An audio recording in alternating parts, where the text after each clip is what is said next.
Hi guys, in this presentation we're going to be looking at the life, influences and style of Tim Burton. So Tim Burton was born in 1955 and he grew up in Burbank, just outside of Hollywood. And in this suburban town he always felt like he was an outsider.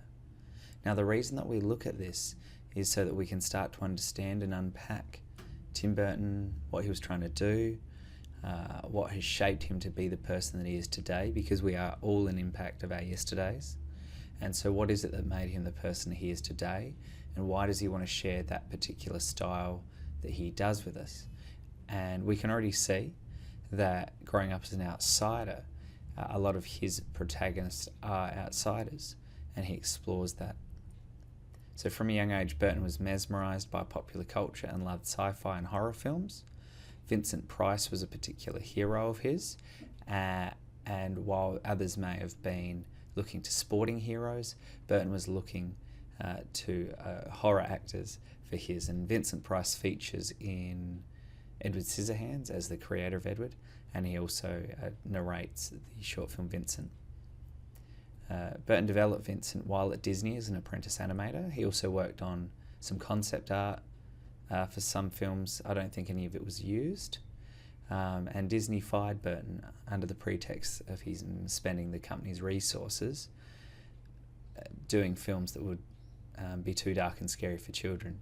Burton often commented that his films would be shown as a feature film prior to the Disney films, and that children would watch his and then run out of Pinocchio or other Disney films because of their dark and scary themes. And so throughout his career, Burton has always wanted to challenge the Hollywood formula and for him to share his voice with us. So Burton has always been fascinated by the dark and light aspects of life, and he consistently argues that one cannot exist without the other. And we see that very clearly in The Nightmare Before Christmas. Life is an incredible jumble of being funny and sad and dramatic and melodramatic and goofy and everything. That's a quote by Tim Burton that you're welcome to use. The bibliography is at the end. During his childhood in suburban Burbank, Burton found the tendency for the people around him to live life on the surface unsettling and alienating. Their resistance to the darker side of life and their denial of the reality of death inhibited their creativity, as well as their capacity to accept and nurture different ways of looking at and exploring life. So we need to accept that there's two sides of life, the darker side and the lighter side, and that just because it's darker doesn't necessarily mean it's evil or wrong, and that they coexist and they work together for a purpose. And if we deny life's duality, that there are these two aspects, Burton thinks that it actually involves a failure of imagination that then renders life lifeless, that we don't fully understand what life is if we don't accept the duality. That thematic thing of the living world being much more dead than the dead world, playing with juxtapositions and those feelings, I remember having that from very early on. It goes back to childhood. I just remember that feeling that what people call normal is not normal, and what people call abnormal isn't abnormal. So, like I've said before, we're all a product of our yesterday. And Burton reworks and echoes the themes, images and the techniques from the things that fed his imagination as a young boy in suburban Burbank.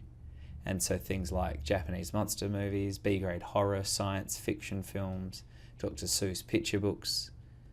If we look at Beetlejuice, when the Maitlands go into the outside world, in that one particular scene through the door, and we see lots of those influences. His work attests to the ongoing fascination with texts and stories that counter the facade of practical and mundane realism with which so much of life is invested.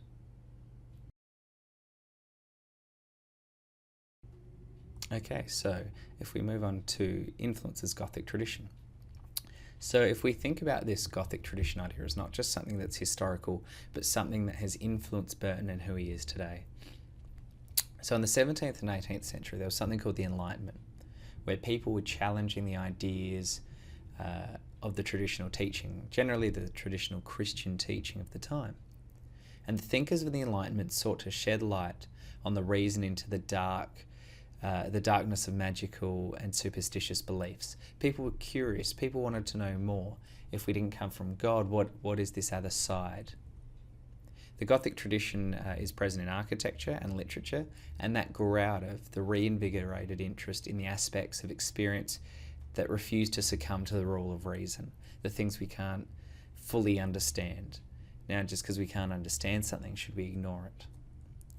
In particular, Gothic literature sought to reconnect with the dark side of life and human nature.